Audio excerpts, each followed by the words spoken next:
Hey there and welcome back to Rimworld. My name is Pete and today we finally complete the grand finale of our Rimworld Extreme Desert Challenge. Over the course of the last 50 episodes, the steakhouse has evolved from a small shack for a naked man to a respectable outpost out here in the extreme desert, and today its story will come to an end. Before we jump in though, allow me one quick advertisement, because just like for our Ice Sheet series, we now also have merchandise available for the Extreme Desert Squad, so if you want to represent Steak and his friends and also support me in the process, then you can do that over on shop.petecomplete.com.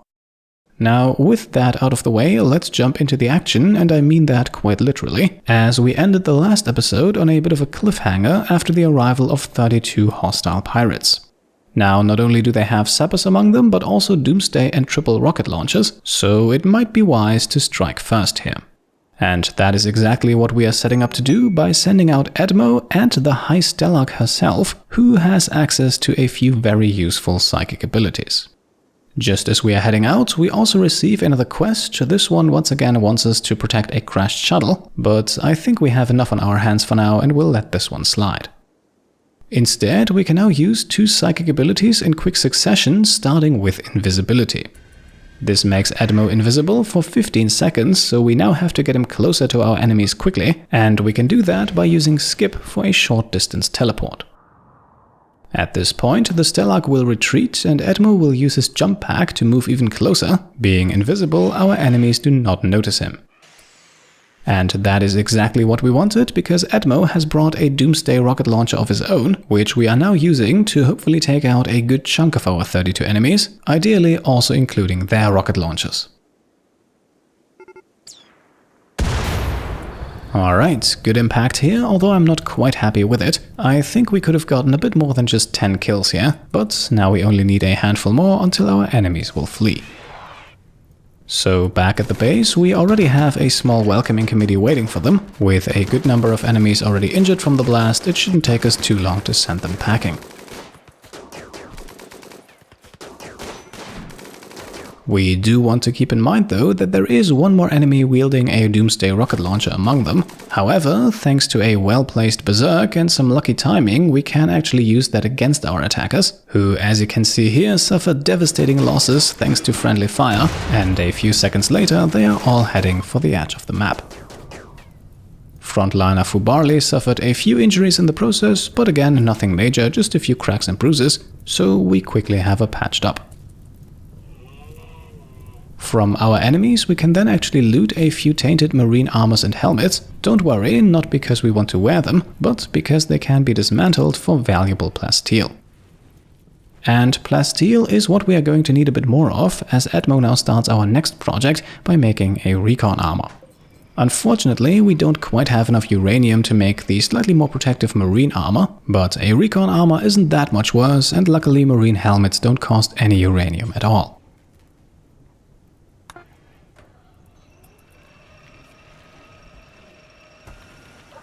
We also have to butcher 2 new Labrador Retrievers here, one of them actually named after a Patreon supporter from the naming rights tier. I normally don't do that for animals that get slaughtered immediately, but they specifically requested it, so to the spicy Italian, this is your very short moment of glory. Now, the rest of the day continues without any major interruptions until in the evening it is time for another operation. In the last episode, we made 2 Toughskin glands, and so far we have only installed one of them on Pollyanna. Today it is her husband's turn, with Pollyanna herself performing the procedure. As she is going to town, our researchers also unlock jump packs, and we might very well manufacture us 1 or 2 of those, depending on how much plasteel we are able to recover over the next few days. For our next project, we are now looking into shields, an equally useful item I think, and one that we should unlock very quickly. Edmo's surgery, meanwhile, is a success, and with that another night sets across the desert. A night that actually passes by uneventful, and our next problem is also a comparatively small one I think, as Adriano has, actually somewhat expectedly I think, developed an addiction to flake. No surprise in my opinion, with the chemical interest trade and over 250 units of the stuff lying around, and with only roughly 7 days left until we can finally leave, I don't think it will become a major issue for us. The next relatively small problem is then also right around the corner, as Alistair and Redhawk get into a fight. Now keep in mind that Alistair has 2 drill arms and Redhawk 2 field hands equipped, and it's easy to see how this could go badly. Luckily though, they break it off quickly and Redhawk escapes unharmed, while Alistair only carries away a few minor injuries, and to not provoke things any further, we will now have Haley take care of those. Jumping ahead to the late afternoon, we are now overhauling our small armory behind the kill box, as it was rightfully pointed out to me that having this entire place made of wood might not be ideal. So we are now replacing that wooden floor with some steel tiles, and we are also creating a small steel stockpile in the vicinity, so that the materials for rearming turrets and traps are quickly accessible. In the middle of the night then, Edmo finishes the recon armor, and it is of good quality, and with that actually on the protective levels of a normal quality marine armor. As Edmo now continues making 2 more marine helmets, we put the armor on Redhawk. With a shooting skill that has slowly but steadily moved up to level 11, she is actually among our more competent fighters, and this makes her a bit more ready for the front lines. On the next morning then, Steak is giving a throne speech to once again boost morale for probably the last time in this series. The positive mood effects of Edmo's and Pollyanna's wedding are also still active, so we are trying to make sure here that no one suffers an ill-timed mental break in the last stages of the game. And indeed, Steak delivers an encouraging speech for a small +4 mood bonus, however, things quickly take a turn for the worse.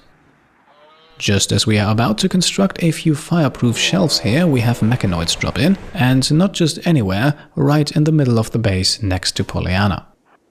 We also have 2 animals fairly close by, but we can thankfully quickly get those into safety, and then it luckily turns out that all 14 Mechanoids are just scythers.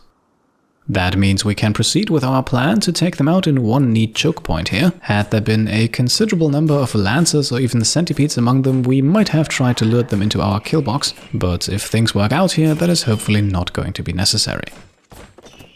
Those scythers are actually also doing a fairly good job dismantling those wooden shelves for us. We were in the process of replacing them anyway, so this doesn't really hurt us.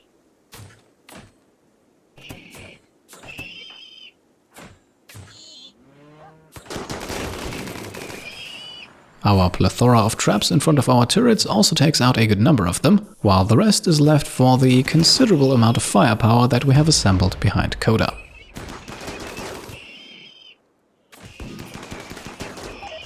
Due to some friendly fire, we actually also receive a small relationship penalty with the Empire here, but that shouldn't bother us too much. With the high Stellac inside of our base, we can't actually use the comms console to request military aid or a trade caravan anyway, so this should not have any consequences.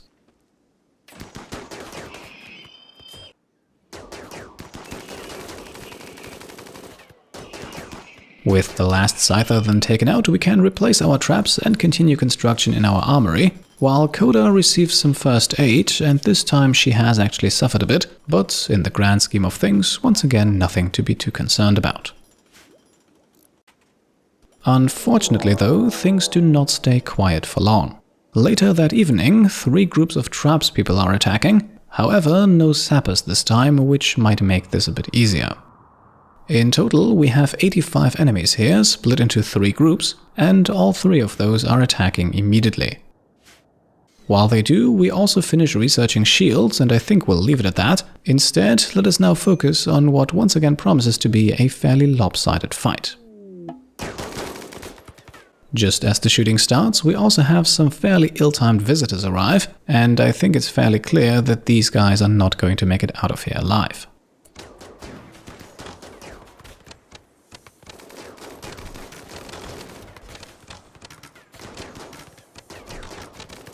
The same is true for a good number of our enemies though. As you can see, we are decimating their forces in rapid fashion, and the first of 3 groups is already fleeing.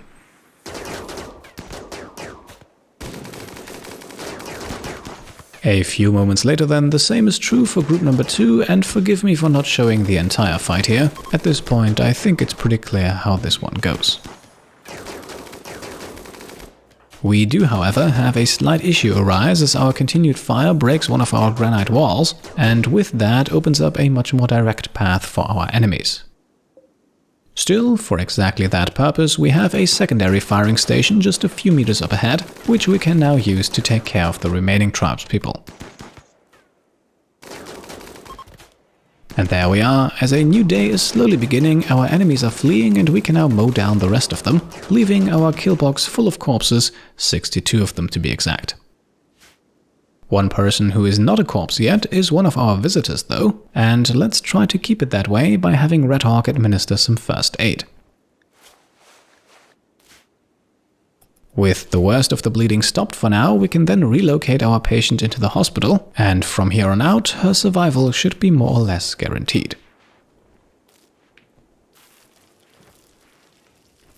That is of course unless an infection kills her, no surprise really with the amount of injuries she sustained, and luckily also something that is no longer life-threatening at this stage in the game, as we have enough medicine and competent doctors to take care of the issue. The next event causing issues is then luckily just a mad iguana, a situation that Fubarli and her plasma sword can solve quickly. The rest of the night meanwhile remains uneventful until Red Hawk experiences a shoot frenzy, so it seems like both her and Pollyanna are itching for more combat. It looks like it will take a while though until that wish is fulfilled, as for the moment things are quiet and Pollyanna has to make do with manufacturing mortar shells.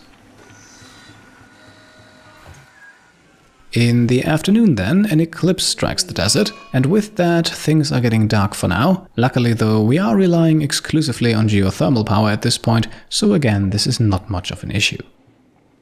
Edmo, by the way, is currently manufacturing a low shield pack, a portable protection device that stops bullets from going in but not out, potentially very useful in a fight if things get dicey. Just as he is about to finish that, our patient leaves the hospital on her own 2 feet, the infection could not keep her down and she will now return home. The shield pack is done shortly after and we are now putting it on Pollyanna. She spends a lot of time on the front lines and this might be of use to her very soon.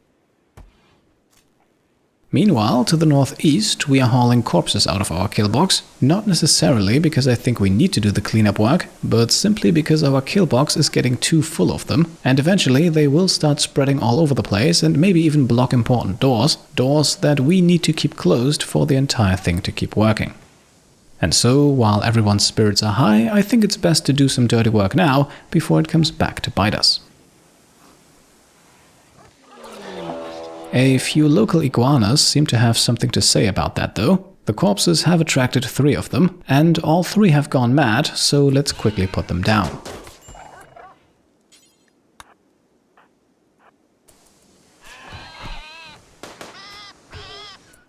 Pollyanna gets slightly injured in the process, while our donkeys take care of iguana number 3, although it looks like donkey Stephrex now also needs a bit of medical attention. While we take care of that, the eclipse comes to an end, and with that, the sun is once again shining bright over the desert.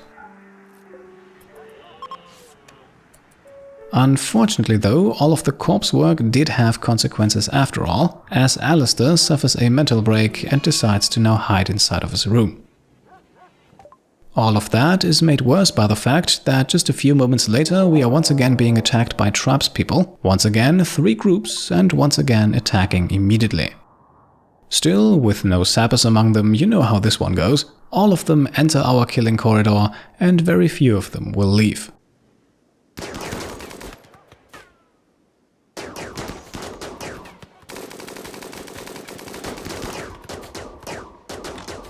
Now, the first group of enemies has already fled as this happens. A second tribespeople attack on top of the first one, this time only 2 groups, but also 2 groups who will try to dig through our defenses. And if they manage to get inside while our forces are otherwise occupied, that could spell disaster for the steakhouse, so we are bringing out the big guns for this one. Namely, we are equipping Carl with the Orbital Bombardment Targeter, which will hopefully be enough to send the larger group coming from the east packing immediately, while the rest of our forces try to hold the southern wall. And here it is, the bombardment is in and striking with full force. Certainly a bit overkill, but we are leaving in a few days anyway, and I'm not one for taking chances at this stage in the game.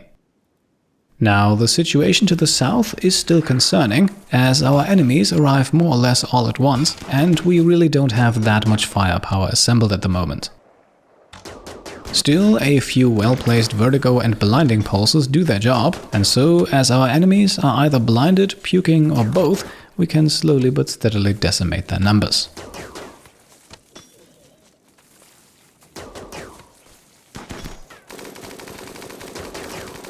Eventually then they are driven back, but not without dealing injuries to Fubali and the High Stellarch herself, while over in our kill box, Stake has also suffered a bit. Speaking of which, the third group from that first attack is actually still active, but I would say that this is exactly why we have an almost unhealthy amount of turrets, and so, thanks to that and a well-placed trap, they are quickly retreating. Pollyanna meanwhile takes care of the injured, again though nothing too concerning here. Those armors on our Imperial friends are certainly working wonders. Conveniently enough, just in that moment, Alistair's mental break also comes to an end, but as usual, the next problem is just around the corner. This time we are dealing with a solar flare, shutting down all electrical equipment, and for a colony relying exclusively on hydroponics, that is a bit of a problem.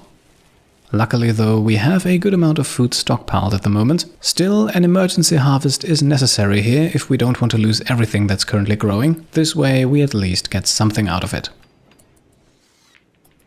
A few hours later then, on the very same morning, things get even worse, as all of a sudden Labrador Retriever Boone steps into a trap and dies instantly. I suppose that is the risk of having traps all over the place, although normally animals and colonists will walk around them. In this case though, it looks like there was no other option, and so Boone triggered the trap, despite a very small chance to do so. So it looks like we are having at least one death in this final episode. The least we can do now is to give Boone a proper burial. I think with her services to the steakhouse she has more than earned that. The rest of the afternoon then luckily continues without any more nasty surprises, and our kill box is now also sufficiently cleaned up I think, so we can now burn those corpses that we just hauled outside. However, as we watch the fires burn throughout the night, we once again have trouble emerge, and it looks like Randy has given up on being creative at this point, as we are, once again, facing a group of tribespeople. Also, once again, they will try to dig through our defenses, but we are getting ready for them with another ace that we have up our sleeves, as Edmo and Redhawk are lying in wait here, surrounded by their companions, but wielding 2 triple rocket launchers. We have, after all, made it to what is very likely going to be our final day here in the desert, so let's pull out all of the stops. There is no need to hoard any of this any longer. Now, I will admit, just like with the Doomsday rocket launcher earlier, we could have gotten a few more kills here. Still, I am confident that with the injuries we have already caused here, we should be able to win this one without too much trouble. Since none of our enemies seem to be too keen on directly engaging though, likely because of our small mining shack giving them decent cover, we are now retreating a bit, but I will fully admit I panicked a bit here and could have paused the game for just a little while longer. That way we might have been able to avoid the injuries to Adriano and Pollyanna. Be that as it may though, at the end of the day the victory is of course once again ours, and so our hospital is once again getting a bit crowded, but as you can see, just like numerous times before, there is nothing to be concerned about.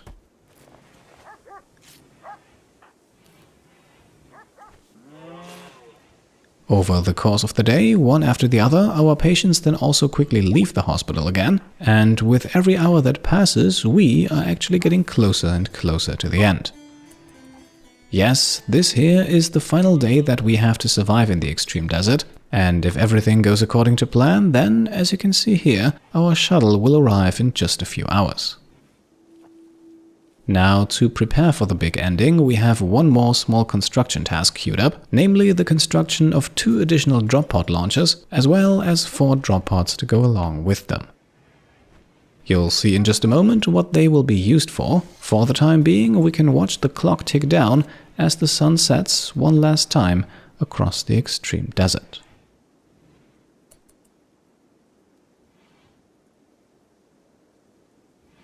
And there we are. Just like that, we are ready for the royal ascent. The Imperial shuttle has landed, a bit out of the way perhaps, but it is here, and that means, after 51 episodes, we can finally leave this place for good. However, and you might have expected this, it is not going to be that straightforward. Just like for our Ice Sheet series, I have actually prepared 3 endings, so you guys can choose how this story comes to an end for you. I have also once again uploaded 3 save files made after those endings, so if you want to continue the story of the steakhouse, then you can do that. Now, for the 3 endings themselves, you can find timestamps to those down below by the way, I don't think they come as too much of a surprise. In the first one, we are leaving colony founder Steak and his wife Redhawk behind. In the second one, the other couple, Edmo and Pollyanna, stay behind. And finally, in the third ending, everyone gets to leave. And with that being said, let's get to it. Here is ending number 1.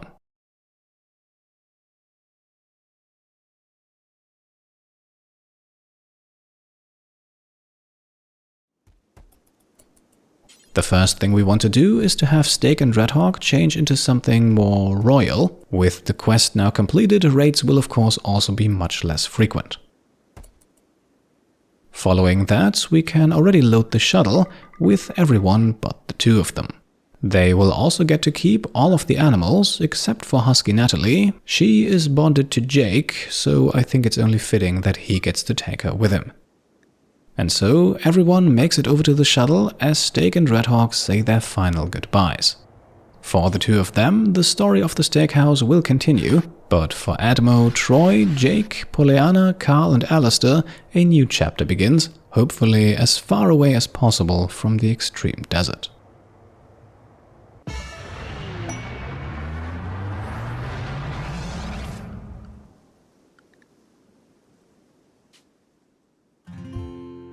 And indeed, there you have it, we have made it to the end for the first of 3 times in this video.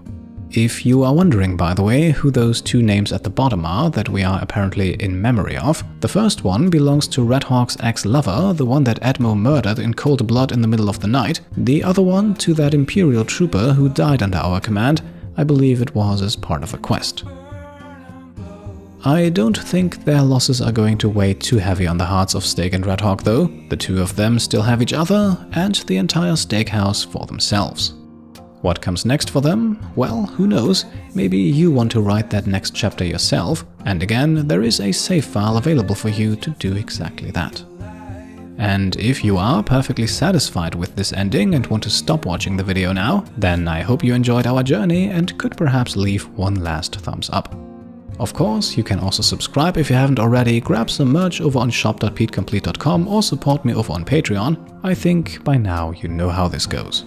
If you are curious though and want to keep watching, then stick around for just a few moments longer, as we are now getting ready for ending number 2.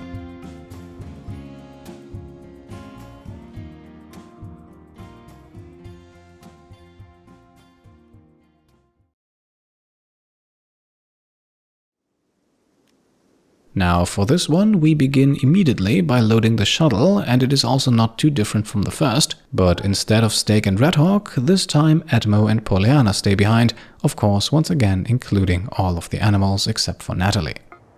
With Edmo and Pollyanna being a bit more combat oriented though, they are not taking off their armors for this one. Instead, they are saying goodbye to the rest of the colony in full combat gear. Maybe now Edmo can finally be the protagonist that he secretly always was, and with a skilled doctor and fighter at his side in Pollyanna, maybe the 2 of them will sooner or later rise through the ranks of royalty as well.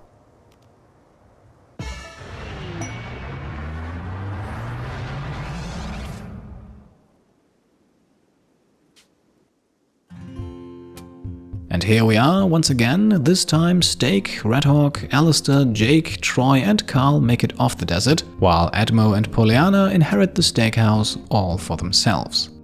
Whether they will now lead their own colony to glory or simply grow old together, just the two of them, that is not up for me to decide. Once again though, you are of course invited to keep playing and write the next chapter in their story.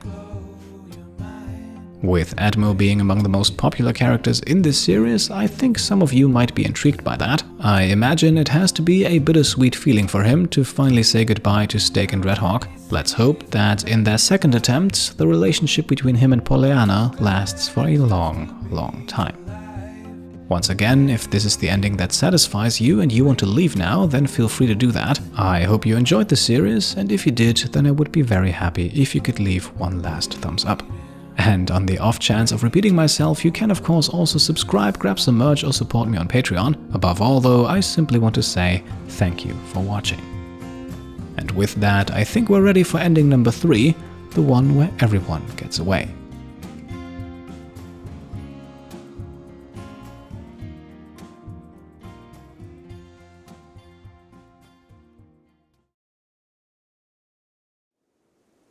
Now, this one starts off a little differently by loading Remedy, Froome, Tiemo, Stefrex, Modified and Kickstart into drop pods. Unfortunately, the shuttle is not able to carry all of the animals, so we have to send them elsewhere. Along with them, we are also packing all of our flake. I think the recipients might have a better use for that. After all, it is what we have mainly been selling them for the last few years. I am of course talking about none other than our good friends of the Black Troska tribe. Without their help, Steak would not have been able to survive out here in the desert and get the colony running in the first place, so this is our last thank you for everything they have done for us. With the pods launched, it is then time to load the shuttle. However, it quickly becomes clear that we can't actually take everyone. If we attempt to confirm this loadout, then we learn that the shuttle is actually not able to carry all of that, so even though I said we're taking everyone, we actually have to leave some people behind. Now, we can't launch the shuttle without the High Stellarch, so she has to come. That is, however, not the case for her 4 bodyguards, so those remain at the steakhouse, at least for the moment. Eventually then, the sun is already rising again as everyone steps into the shuttle, and with that, our entire colony stays together until the very end. What's next for them? Well, who knows? If the last 51 episodes have been any indication, then I'm sure they will find their way.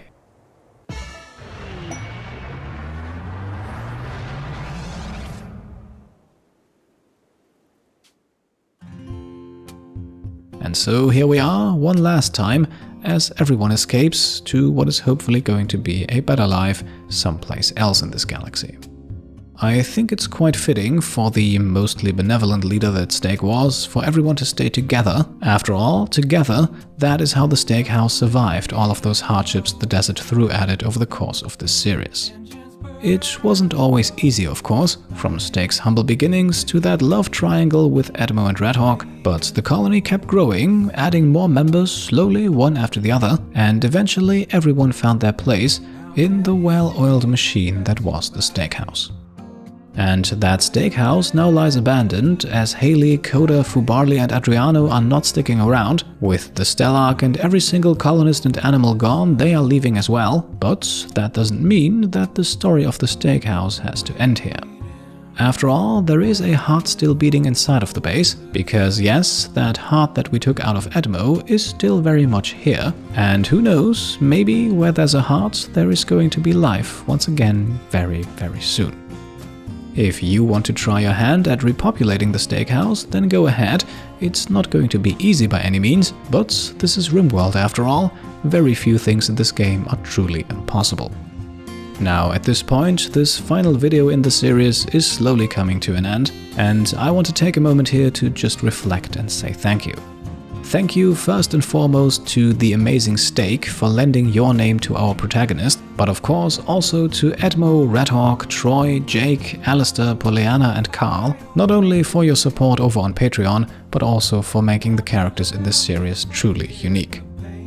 Let us also not forget about all those small and not so small storylines and moments that made this series awesome, including the absolute insanity that is the story arc of Edmo, from very openly creeping on the colony founder's wife, going so far as to sneak out into the night to kill her ex-lover, to receiving a joy wire just to stay sane and cope with it all the way to ultimately finding love of his own, even if it took 2 attempts. I mean, holy shit, I couldn't have written that any better if I tried. But let's not forget about the others either. Troy, the silent hero in the background, responsible for basically every single technological advancement and later on also the colony's food supply. And Red Hawk, who very much led the agricultural side of the steakhouse up until the very end and also saved the life of many a patient in the process. Let's also not forget about Jake, who we randomly found in an ancient danger, and who slowly but steadily built a bit of a combat bromance with Steak, not to mention that together the two of them had to witness the heartbreaking loss of Alpaca Silverhand. Let us also not forget about the tale of Alistair, deemed completely useless at the beginning and stuffed into a freezer, and now single-handedly responsible for the colony's supply of the one material that keeps everything running. Then we have Pollyanna, who we actually recruited as a prisoner and who bravely fought against her capture numerous times, only to ultimately join us and end up in love with the most unlikely candidate. And finally, we of course have Carl, who one day just wandered in and decided, this is my home now, and while he was undoubtedly the least useful colonist in this series, he still cleaned the steakhouse like his life depended on it. A special shout-out also goes out to our neighbors of the Black Troska tribe. Without them so close by, we may not have been able to get the steakhouse started, and their willingness to trade food for steel and jade was the sole reason Steak even survived his first days in the desert at all. Another special shout-out to Imperial Praetor Synodanus, actually the steakhouse's very first visitor. She also gave Steak his very first royal title and helped his naked ass construct a first rudimentary shelter. Above all though, a shout out and a thank you to all of you. Thank you for fueling those storylines with additional life down in the comments of every video. Thank you for leaving so many ideas, suggestions, constructive feedback and criticism. Most of all though, thank you for simply watching and enjoying the series. A big thank you in particular also goes out to all of the artists involved in this series: Tofu, Tony Murchison, Ada Lynn, Burak Bayraktar, Ryan B, Quinn Taylor and Chrysaor. You have added so much to the series that the game or my commentary could never capture, and I applaud and thank you for your creativity. Chrysaor is actually also responsible for today's outro here, the image based on a sculpture that was created in the last episode, a sculpture depicting a stingray on crutches and someone teaching a dog made out of power tools to haul, while the rest of the pawns are working hard in the background. And honestly, if anything can capture the absurd beauty that Rimworld can sometimes be, then it is that picture, so what better way could there be to end today's big finale? Once again, I really hope you enjoyed this series. I certainly did, and who knows, maybe the next one isn't too far in the future. For today though, let's make the cut right here. It has been a beautiful ride, but all rides have to come to an end at some point, so I would be happy if you could leave a thumbs up if you enjoyed it, and of course, you know the drill, subscribe to stay up to date, grab some merch over on shop.petecomplete.com, or check out and maybe even pledge to the Pete Complete Patreon. Thank you all for watching, and I'll see you next time. Cheers.